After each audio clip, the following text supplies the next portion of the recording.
Tonight on CTV News. Iran's got a lot of trouble. The growing conflict between Iran and Israel. There is a line which, if crossed, there should be a response on our side. The worries of a larger war and the Windsorite caught in the middle. Plus, the home building blues. If you look at other provinces across Canada, there are provinces that are building. The new report that shows housing starts are way down, particularly in Ontario. And Ottawa looks to boost EVs. China and Europe sell way more EVs than we do, and automakers are global. The return of the rebate and what it could mean for dealers in Windsor, Essex.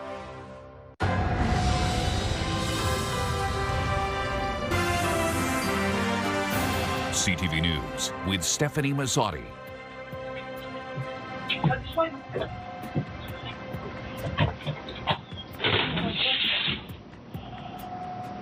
In broad daylight and caught on camera, someone storms a Windsor porch and rips down the flag flying out front. Good evening. Thank you for joining us. Stephanie is off. I'm Ricardo, Veneza. We'll begin with a quick act raising big questions in Windsor. The rainbow flag flying on a porch representing the LGBTQ2S+ community was targeted. And as our Chris Campbell tells us, this isn't the first time. Chris. Yes, Ricardo, a Windsor family is speaking out after what they describe as repeated targeted acts of hate. Their pride flag has been stolen not once, but 3 times, and now they fear what might happen next. What started as a message of pride has turned into one of concern. A Windsor mother who wishes to remain anonymous says her Moy Avenue home has been targeted repeatedly for flying a rainbow pride flag. I was just devastated. I don't understand.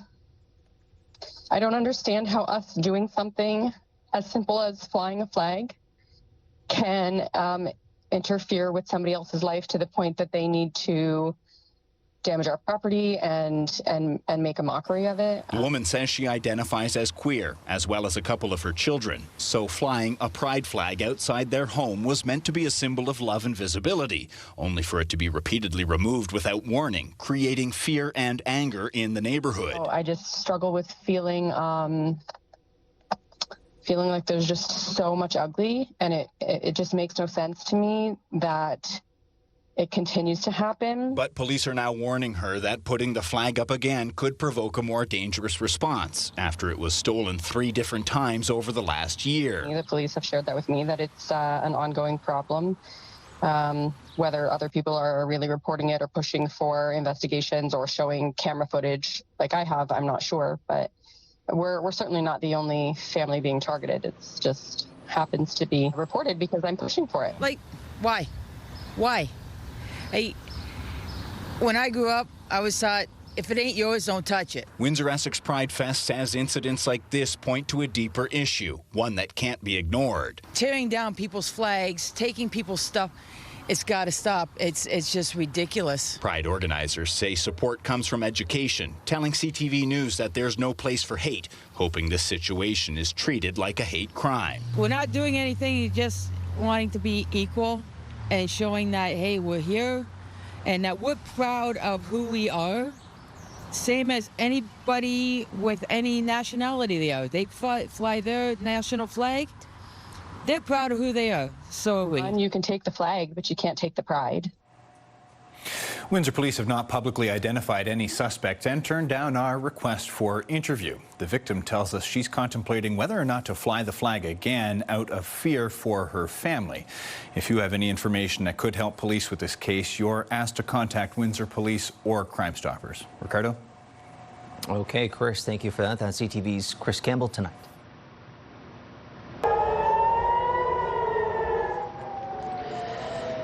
Well, tensions between Israel and Iran continue to escalate, with air raid sirens sounding as missile strikes destroy communities. And civilians are now taking cover nightly. That includes a Windsorite trapped in Tel Aviv. 3 a.m., huge alarm, very loud, wakes everybody up. We didn't know what was going on. My one buddy says Israel's going to war with Iran. Vaniotis Mavridis traveled to Israel with a hockey team, but says he's now trying to find a way home from a country at war. Israel's airspace is closed, meaning options are limited and dangerous to get out. Traveling by land means crossing borders into Jordan or Egypt, which is something the Canadian embassy warns it won't be able to assist with. Meanwhile, Mavridis says missile alerts come nightly, sending him and others scrambling for safety. We can't really get a good night's sleep because every 2 hours there's alarms blaring in the city. Very loudly. You get your phone gets like, it's kind of like an Amber Alert on your phone. You get that, it's like very loud. So you wake up and you make your way to the bunker. You have about like 5 minutes once you get that alarm to get to the bunker. We'll have more on the overall conflict and how it is evolving later in the newscast. Now to an update on a 2023 cyber attack on area hospitals. Ontario's privacy watchdog has cleared them following the hack. The Information and Privacy Commissioner has wrapped their investigation into the ransomware attack that hit 5 hospitals across southwestern Ontario. That includes Windsor Regional and Hotel de Grace Healthcare. The IPC found no formal orders or reviews are needed, acknowledging the steps taken to contain the breach and improve data protections. The hospitals say more than 300,000 patients were notified directly and appreciate the IPC's finding that the response met privacy requirements. While the commissioner raised concerns over how some notifications were handled, the hospitals say they remain committed to strengthening cybersecurity, but won't comment further as litigation continues. A major drug bust in Windsor. Police seized more than $170,000 worth of cocaine and crack cocaine. The investigation started earlier this month with Windsor police targeting a suspected drug trafficking operation tied to the Greater Toronto area. Yesterday, officers made an arrest near Tecumseh Road and Goyo Street. A search of a home on Chandler Road followed, as well as a vehicle, uncovering over a kilo of cocaine, nearly 330 grams of crack, cash, and drug paraphernalia. One person is now facing multiple trafficking-related charges. Well, 2 separate arrests in Chatham-Kent now, both involving violence and both ending with serious charges. First case dates back to Monday night when a store employee was sprayed with what police call a noxious substance during a robbery. The suspect was a 36-year-old man. He made off with cash but was identified through surveillance video. He was arrested the next day and is now facing a charge of robbery with violence. Later that same day, police were called to a home in Chatham where a man had reportedly started a fire in a driveway, broken into the residence, and assaulted 2 people with a weapon inside. Officers say the 33-year-old suspect was already bound by a probation order banning him from having weapons. He now faces 6 charges. Well, Ottawa is recharging plans for an EV rebate, and it could be just what the auto sector needs in Windsor.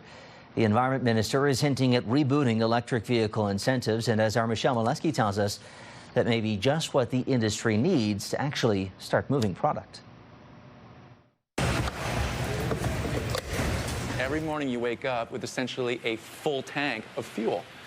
It's an interesting thought. Despite that, James Knapp concedes electric vehicles can be a tough sell. Rebooting the rebate for consumers, he says, could be the way to get more driving off the lot.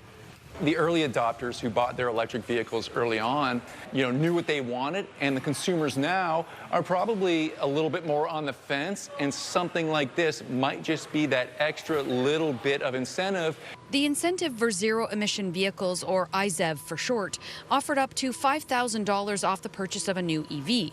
Between May 2019 and January of this year, the federal government spent $3 billion to encourage 500,000 Canadians to go electric. But without it, sales aren't holding, according to auto analyst Alyssa Priddle. First quarter of this year compared to last year, EV sales in Canada have been cut in half. I think they've gone from about 16% down to about 8%. Regardless, she says automakers have no choice but to pump out EVs. North America really stands to fall behind. China and Europe sell way more EVs than we do. And automakers are global, so they have to invest in these vehicles for the rest of the world. Auto insiders say the key is to make the whole transaction affordable for manufacturers, dealers, and consumers. The consumer buys a vehicle at $40,000, but the manufacturers need $50,000 to build the vehicle. Then a $7,000, $7,500 incentive adds a little bit more space there for them to get closer to profitability. Auto industry analyst Sam Fiorani reminds naysayers it's still early days in the EV revolution. We've been building internal combustion engine vehicles for 150 years, and We've been building modern electric vehicles for only the past 20. Michelle Molesky, CTV News. Well, that brings us to our question of the day. Would a government rebate entice you to buy an electric vehicle? You can go to our website to cast your vote. That's at ctvnewswindsor.ca.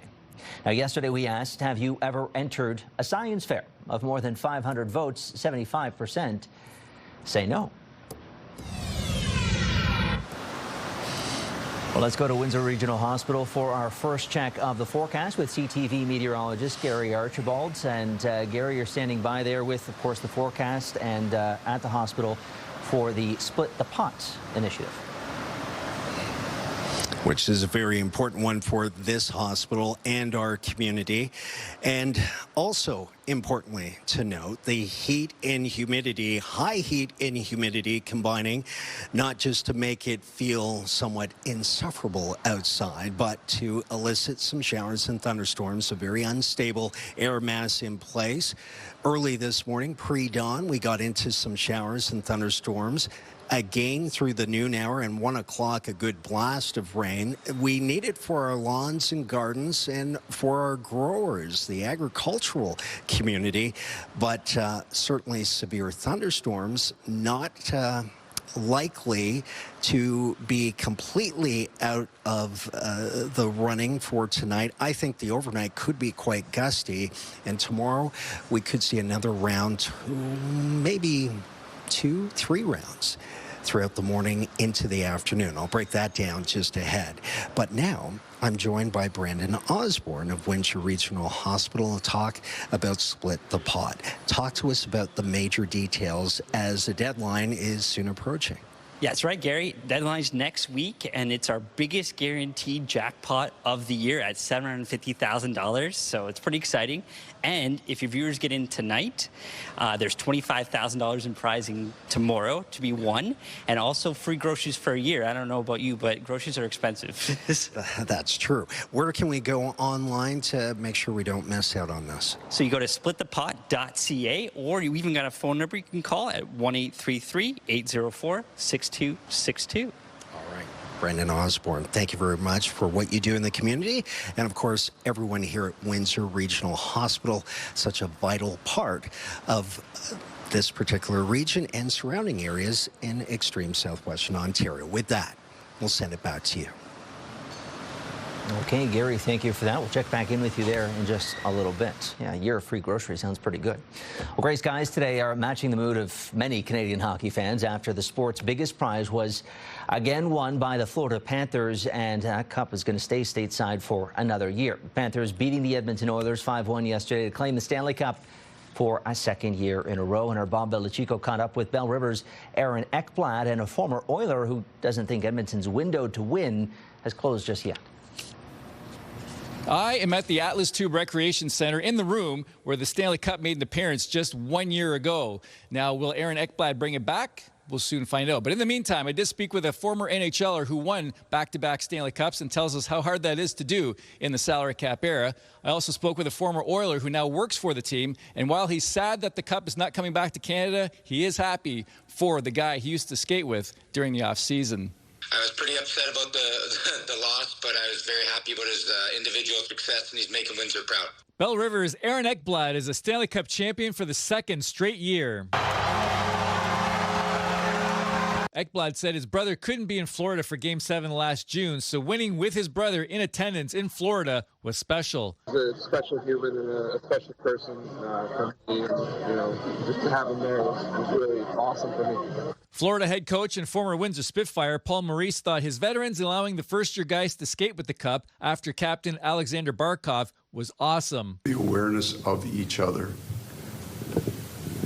All of those guys who touched it first, it was their first Cup, so that's what makes these men special. Ekblad received the Cup from Dmitry Kulikov in what he describes as a special moment. A guy I really respect, an awesome father, an awesome friend, teammate, and just somebody I really respect. So Florida became the third team in the salary cap era, which began in 2005, to repeat as champs following Tampa Bay in 2021 and Pittsburgh in 16-17. Probably one of the hardest things or the hardest trophy in sports to win. So winning it once is an incredible achievement, but winning it twice and back-to-back is almost impossible. Former Spitfire Tom Kuhnhackl won back-to-back with the Penguins and relived his experience while watching Tuesday's Cup clincher. Fortunate enough to be in an organization with the Pittsburgh Penguins, and then winning the Stanley Cup back-to-back is something you'll obviously never forget, and I still think about it, thinking it's a dream. Florida forward Matthew Tkachuk feels the Panthers are a dynasty, having made it to 3 straight Cup finals.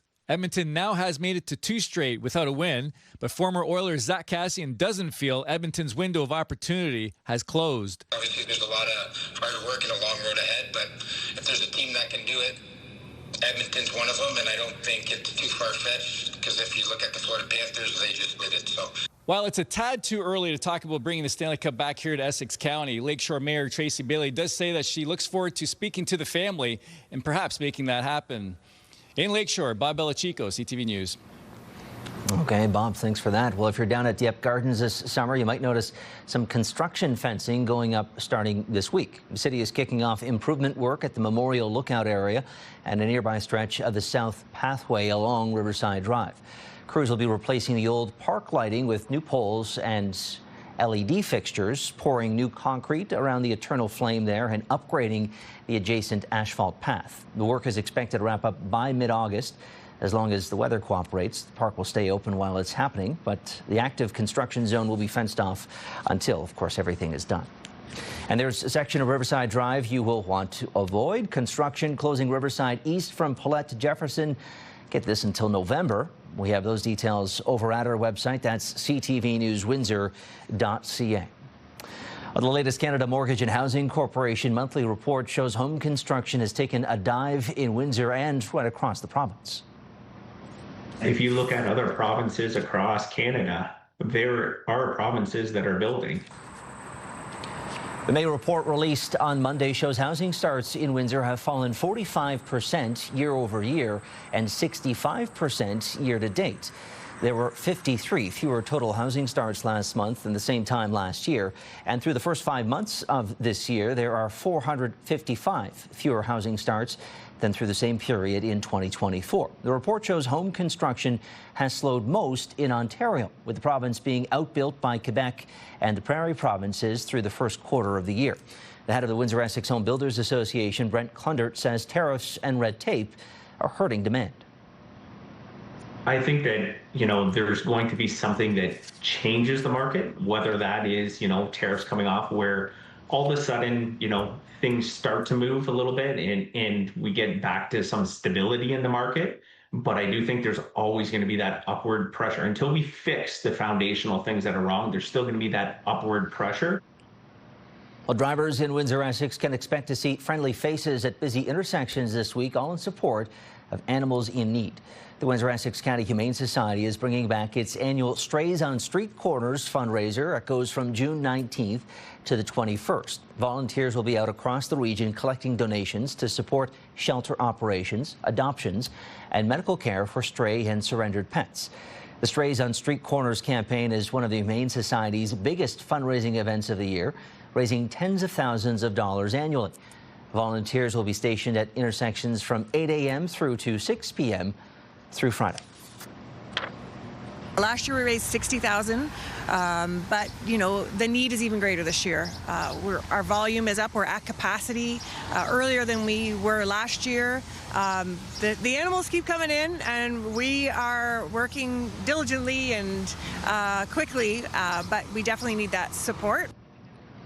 The town of Lasalle is putting its paw down, reminding dog owners to keep their pets on a leash when they're off their property. With complaints on the rise, particularly around the Volmer complex, bylaw officers have started issuing fines to those who don't follow the rules. The town says there are designated off-leash spaces, but outside of those, a leash under 6 feet is a must. Supervisor of bylaw enforcement, Rob Sassine, says that's the safest option for everyone, including your four-legged friend. We do have the dog parks that we encourage people to use when wanting to let their dogs off leash. So we encourage them to use those facilities and to keep their dogs on leash at any other time when the dog is off their property. Well, tough choices and a tough outlook. Public School Board in Windsor, Essex is entering the next school year nearly $1 million in the red. Trustees say they're doing what they can, but the cuts are already being felt and more may be coming. CTV's Robert Lothian reports. 5, 6, 7. That's carried. The Greater Essex County District School Board will enter another year treading through rough financial waters. Trustees approved a $988,000 deficit for the upcoming school year. There are several areas where the board experiences funding deficits because the funding allocation is inadequate to support the current expense structure. The public board continues to navigate budgetary pressures trustees say come from underfunding and waning enrollment. Staffing will be cut, international baccalaureate programs will be phased out, and special education programming like the RISE program will be scaled back. What we have is an inadequate funding model that leaves our board and every other board across the province at risk for decisions that are made at tables that we don't even have a seat at. Trustees are planning to send a letter to provincial and federal officials demanding change. I support this budget and I'm grateful for it, but I think it stinks. It really does. We're making decisions that don't support kids the way we would like to. The union representing the board's elementary teachers says that doesn't go far enough. A letter is just not going to do. They send letters to the government every year about the funding formula, and again, we have not had a change to the funding formula. The board needs to reach a balanced budget by 2026-27 or risk provincial action. The experience that other boards have had with supervision is that the ministry comes in and makes decisions without any consideration of local conditions or local needs of the community, and so I don't see how that would serve our students in the best way. Robert Lothian, CTV News.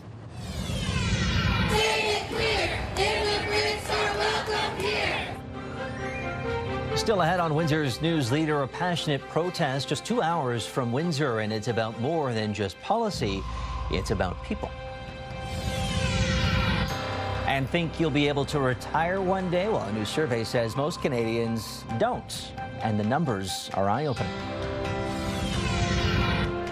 Tomorrow, a cross-border boost for local business, how a group of Windsor MBA students is teaming up with the tunnel to drive foot traffic downtown. That's tomorrow at 6 on CTV News. In the Middle East, Iran's supreme leader has rejected American calls for an unconditional surrender. Attacks from both sides continued overnight between Iran and Israel. Thousands of people have been leaving Israel and Iran since yesterday. Now, today, Iran said it will respond if the U.S. becomes involved in Israeli airstrikes. We will follow the developments. We will follow the actions of the United States. And at any time, at any point, if we come to the conclusion that the United States is directly involved in attacks against Iran, we will start responding to the United States. U.S. President Donald Trump initially distanced himself from Israel's surprise attack on Friday, but in recent days he has hinted at greater American involvement. This morning he was asked if the United States will be attacking Iranian nuclear sites. I mean, you don't know that I'm going to even do it. You don't know. I may do it. I may not do it. I mean, nobody knows what I'm going to do. I can tell you this, that Iran's got a lot of trouble, and they want to negotiate. And I said, why didn't you negotiate with me before? But Trump also adding it's not too late for Iran to give up its nuclear program. The United States is now working to evacuate its citizens from Israel by arranging flights and cruise ship departures. Well, the G7 summit has wrapped in Kananaskis, Alberta, with no major agreements on a number of issues, including Russia's war in Ukraine and the Israel-Iran conflict. And while there were no joint statements, Prime Minister Mark Carney, as host, gave a statement in support of Ukraine. We are resolute in pursuing all options to maximize pressure on Russia, including financial sanctions. Agreed. That we recognize that Ukraine alone has committed to an unconditional ceasefire. Agreed. And that we all agreed that Russia must do the same. Now, the final day of the summit did not include the presence of U.S. President Trump, who left early to deal with the Iran-Israel situation. The summit did include Ukrainian President Volodymyr Zelensky, who called for a peace deal. Carney announced more than $4 billion in new aid to Ukraine, and that Canada is hitting Russia with new sanctions. And just across the border, tensions around immigration enforcement is boiling over. A protest outside Grand Rapids City Hall last night drew a passionate crowd calling for the city to cut ties with ICE and offer more protection to immigrant families. NBC's Adriana Doria was there and spoke to people who say the issue hits far too close to home. A passionate crowd of protesters outside Grand Rapids City Hall, speaking out against ICE in Grand Rapids and immigrant policies nationwide. And for Anna Ramirez, this is personal. I'm scared for my future, for the future of my daughter and my husband. Anna says she is a DACA recipient from Mexico and has been in Grand Rapids for over 2 decades. So coming to rallies like these hits close to home. This is where I grew up. This is my home. The idea of living there is not what I have in my head or like what I want for my family, because this is where I grew up and this is what I know. I wish people would understand that I am as much as a Michigander as anyone born here in Michigan. It's a topic that is emotional for so many attendees, like Mia Campos, who says she is scared of the unthinkable, her family possibly being deported, happening to her. Imagining my dad getting deported, I don't know what I'd do. So that's what makes me emotional. Or like any of my family in cages or whatever. Of course, an officer wouldn't care. They'd lock them up. You know, they don't see a person in them. They see a criminal. They see whatever they see. They don't see what I see. They don't see a loving person. This is the commission of the people. The protest taking aim at Grand Rapids City Commission, as protesters were planning to speak at the regularly scheduled commission meeting. But that was canceled. Say it loud, say it clear. Immigrants are welcome here. It also comes 1 week after Movimiento Cosecha and Grand Rapids Rapid Response to ICE held a press conference about the Menjivar family taking sanctuary at Fountain Street Church after they say Carlos Menjivar was wrongfully detained during a regular checkup at the ISAP office, just days before he and his family were going to voluntarily depart back to El Salvador. Free Carlos! Free Carlos! Demonstrators demanding Grand Rapids become a sanctuary city, demanding that Carlos Menjivar be released, and demanding that ICE be removed from the city altogether, and hoping that their message on humanity outside City Hall is heard across the city and the nation. Stop just putting these labels on people, because we're all human beings, and like my shirt says, no human is illegal. I want people to open their hearts and try to put themselves in our shoes and how it would feel to be taken away from the only place we've known.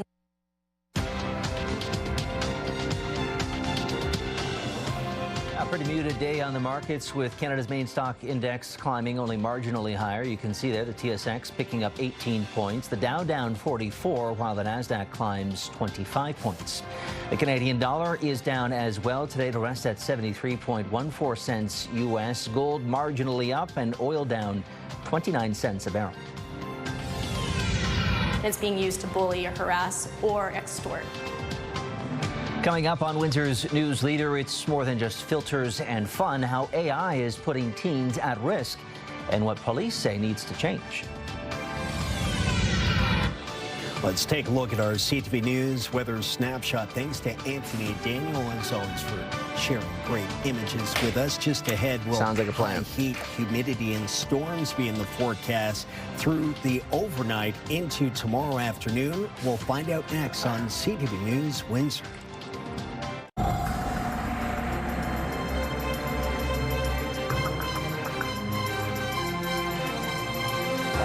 Storm activity in Windsor, Essex, across the region, really, as we go back to Windsor Regional Hospital, where we find Gary on location. Gary, some stormy conditions right through the region today.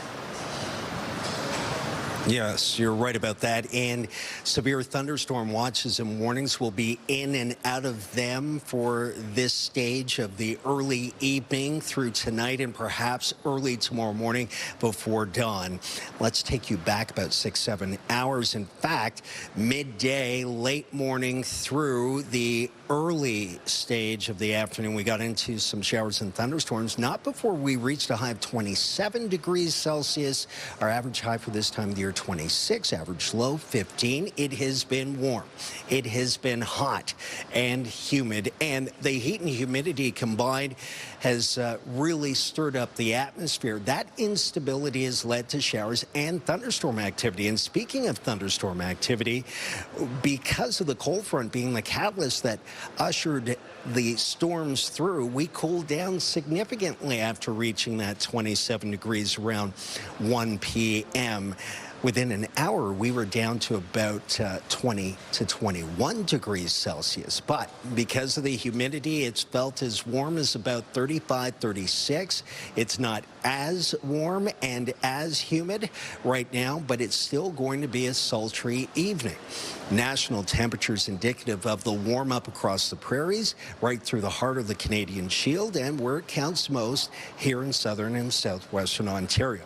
Scattered showers to our north, moving east, and from the southwest have been the culprits today. And the spin of low pressure is going to be the instigator, if you will, of showers, nocturnal thunderstorms, and the potential, I think, probability of an occurrence between now and midnight, perhaps just beyond that time frame, is about 60%.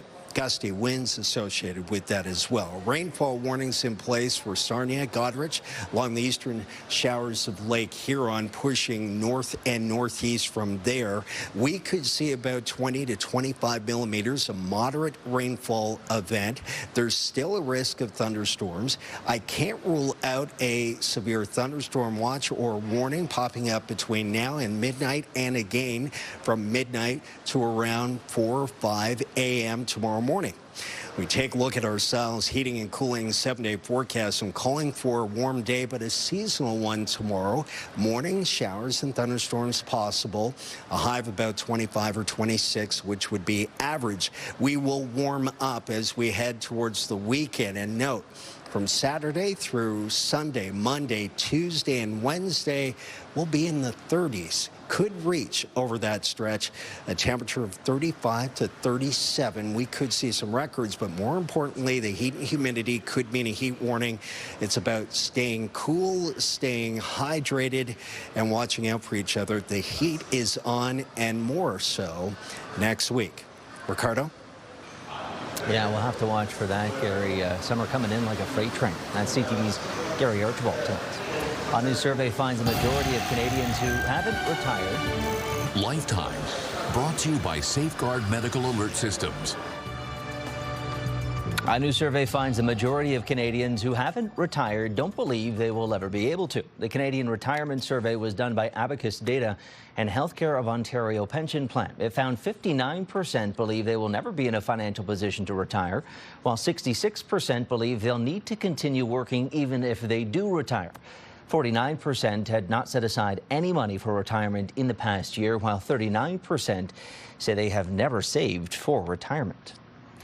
Well, police agencies are warning children and teens about new methods of exploitation in the face of evolving AI technology. And as CTV's Connor Hogg reports, it may be young people most commonly victimizing each other. TikTok and stuff like that, you can see these AI videos like super real. Students say AI plays a big part in their everyday lives.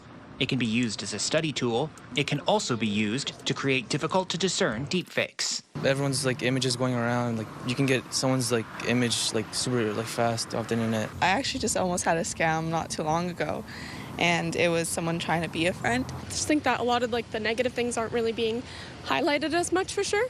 Police say the technology can be used to benefit and to harm. According to Alert's Internet Child Exploitation Unit, AI is already being used to exploit young people, in most cases, by their peers. What we're finding is that AI is being used to create nude images of other children and used as kind of this new form of cyberbullying. Constable Stephanie Bosch says it can happen on any app, and the embarrassment AI images can cause is significant. Shame prevents victims from coming forward. Children will more often fear their social death than their actual physical deaths. Kids may not have taken a nude image of themselves, but what's happening is it's being created, right? And it's being used to bully or harass or extort. Students say they're wary about what they post and try to limit who can see it. Personally, me, I just make my account private. Don't post too much pictures publicly online. Like keeping the things you share online to a minimum amount of people. Bosch says parents need to be open to having difficult conversations with their kids. Kids are exploring their sexuality online. There's nothing inherently bad with that. It just comes with its own set of risks that we have to discuss. While the majority of ICE's work happens behind the scenes, in this case, Bosch says the public can have a direct impact. If we're discounting their lives online, we're creating those barriers, inadvertently even, and it makes it hard for them to talk about it. Prevention through conversation. Connor Hogg, CTV News, Edmonton.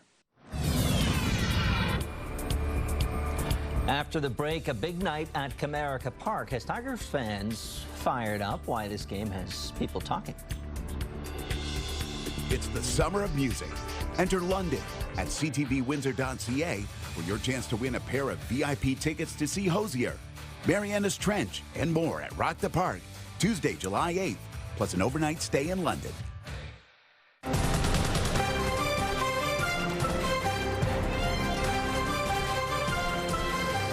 Let's go back to Windsor Regional Hospital where our Gary Archibald is standing by. Gary, what's going on? Well, we're talking with a very special guest, and I have Vicky Komar with me. And in reference to Split the Pot and how it raises money for Windsor Regional Hospital and critical care here, you were a former patient. And obviously, Windsor Regional Hospital has been a big part of your life. Give us your backstory, if you will. It is fascinating.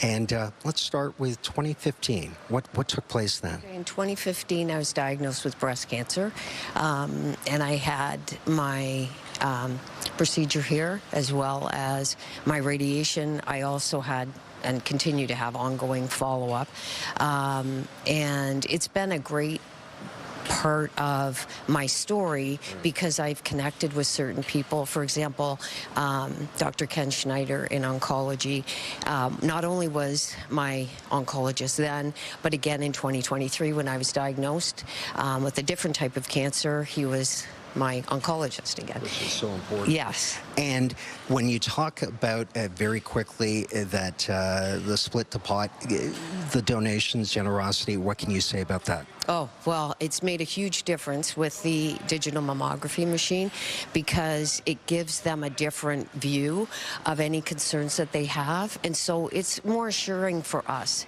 in terms of the diagnosis that we're going to receive because we want that to be as accurate as possible. All right. We're certainly glad to see you. And that's really the gist of it. That's what we're looking at with the Split the Pot initiative and, of course, the lottery. So donating and getting involved, it goes to a great cause in our community. With that, I'll send it back to you. Yeah, Gary, thank you. We'll hear from patients who are at the heart, of course, of what the Windsor Regional Hospital Foundation does. That's CTV's Gary Archibald at Windsor Regional Hospital this evening. Well, the Detroit Tigers continue to impress this season, and last night's win was a perfect example of the team's excellence on display with several standout moments over the Pittsburgh Pirates.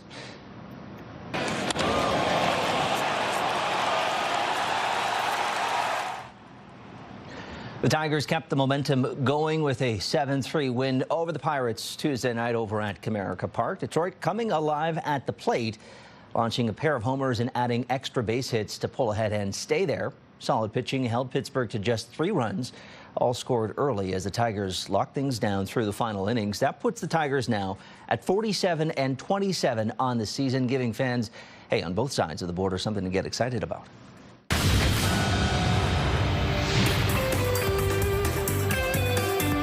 Bruce Springsteen fans are getting their first glimpse at a new biopic and its star, Jeremy Allen White.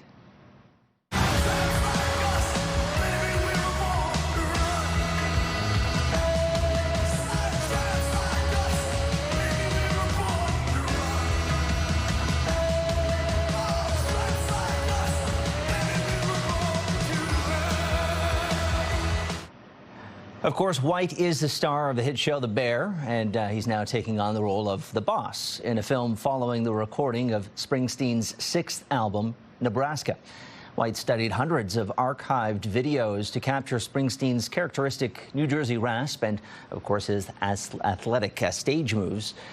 Deliver Me From Nowhere is set to hit theaters October 24th. Well, scenes of pomp and pageantry at the Royal Ascot in the UK. Long live the king! Members of the royal family are on hand, but absent is the Princess of Wales, who pulled out at the last minute. Kate was set to attend alongside her husband and the King and Queen, but Kensington Palace says the princess is missing as she tries to find the right balance in her return to public engagements. The 43-year-old has been making a gradual return to public life after completing cancer treatment. This is something that we should get used to seeing, is the Princess of Wales deciding if something works for her or it doesn't. Quite a warm day at Royal Ascot as well. It has been warm these past few days. So perhaps that is a factor in why she decided that this particular engagement of Royal Ascot would not work for her today. And we want to hear from you. Do you have a comment or question, an idea, or maybe a great story? You can text us at 10400 and you can send us photos and video there too. This is your CTV Windsor Our Community Calendar. You're invited to the annual St. Clair College Center of the Arts Charity Fireworks Night. Tickets are $15 and support One Day Dream. See you next time on Our Community. Okay, it's time to check in on what's happening now with Melanie Kettner. Melanie, you've got more for us on a Windsorite who is currently caught, of course, in Tel Aviv, where there's a lot of conflict going on there right now. That's right. He went to Israel for hockey, but now finds himself taking shelter from missile strikes, sometimes 5 a night. He arrived just days before the Iran-Israel tensions escalated. Since then, nights in Tel Aviv have meant ear-splitting sirens and sprints to the bunker. He says it's hot, crowded, and emotionally draining. But even underground, there are moments of humanity. It's very crammed. There's a bunch of people in there, and it's very compact. They got water, usually maybe like a snack or two, but it's nothing. It's very hot because it's down into the ground. They try to get you as low as possible, so it's very hot. But yeah, I mean, usually most of the time it's people just tired. I mean, there's been Israelis like singing in Hebrew as well, like during while you're down there. So it's like high spirits, but you know, it's definitely people are getting tired of it as well. We've got more details online at ctvnewswindsor.ca. Yeah, scary situation there. We've also got a story online, Melanie, with results from a mail delivery survey. Yes, a report by the Angus Reid Institute shows most Canadians support reducing mail deliveries and other big changes due to the way Canada Post operates. 72% of Canadians surveyed say they endorse the idea of the Postal Service branching out into other services, such as banking and parcel lockers. The same percentage support reducing mail delivery to 3 days a week, and 65% endorse a reduction in door-to-door delivery. You can see the full results on our website. And in our social spotlight tonight, some dogs just don't want to leave the dog park. I can still see you. See, Frankie was trying to hide, but that plant just wasn't big enough. Hopefully her owner let her have a few more minutes at the park. Anyways, Ricardo. Yeah, nice try there. It reminds me of my buddy's daughter when we play hide and seek. She's about as good as that pug. She will come out and just say, hey, here I am. A pug was essentially doing the same thing there. Yeah, hey, I mean, I don't blame her. She doesn't want to leave. Yeah, exactly. Yeah, they got the same idea there. I mean, somebody's got a weed there, you know. The pug almost had a good spot. Okay, Mel, thanks so much for that. That's a look at what's happening now. One AAA call-up got a lot of attention this weekend, and not just for his stats. We'll show you why. That's still ahead.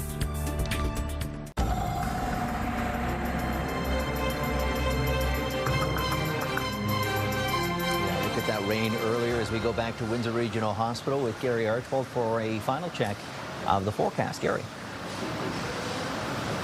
Ricardo got into some showers early, some thunderstorm activity through the midday, a break with some sunshine in the late afternoon, but still the potential of thunderstorms for this evening into tomorrow morning. Tomorrow we'll see a daytime high close to 25 degrees Celsius, mostly cloudy, but a 30% chance of some showers. 27 on Friday, a similar forecast, mostly cloudy, and showers in the afternoon, early evening. Then it's sunny and warm. And then some. Saturday through Sunday, Monday, sunshine with temperatures ranging between 32 and 36.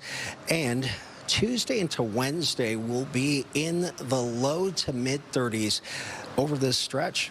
Temperatures likely to average about 32 with humidex values close to 40, maybe even 40 plus. Let's look at your 7-day forecast, courtesy of Siles Heating and Cooling. Okay, Gary, thank you. Well, finally for us tonight, it's a big deal when someone from AAA gets called up to the majors. This weekend, that someone just happened to have 4 legs and a tail. 21-month-old Bruce the Bat Dog made his big league debut at Nationals Park in Washington, D.C., taking part in a pregame ceremony that had fans eating out of his paws.